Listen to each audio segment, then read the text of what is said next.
howdy there. Thanks for coming out here to listen to this old cowboy talk. I suppose most of y'all are here to learn about astronomy. Well, I'm here to tell you about it.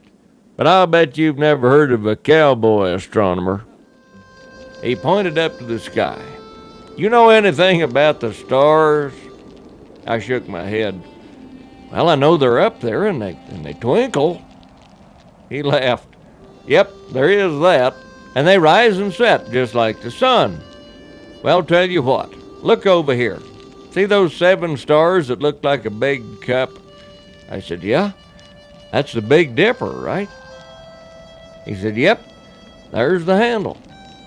And there's the cup. Trace a line between these 2 stars and extend it along about like this. They kind of point to that little star there. I said, yeah, I see it. Well, that star is called Polaris. You keep your eye on it, and when that star sets on the horizon, you wake me up and I'll take the second watch. Well, that didn't seem too hard, so I said, you bet your boots. Well, old Henry hit the sack, and I settled back to while away the hour.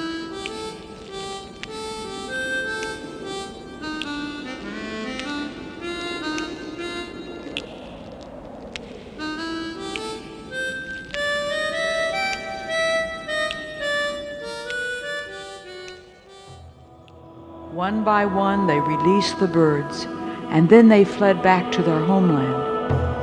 All except Fisher, who ran up a tree to get away from the chieftain.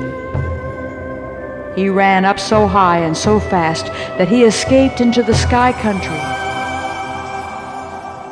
And now we can see him each night running away from the evil chief. His tail is streaming out behind him, pointing back down to earth and to the home he left behind. Others are red like this one. It's called Betelgeuse. That's an Arabic name that means armpit of the mighty one.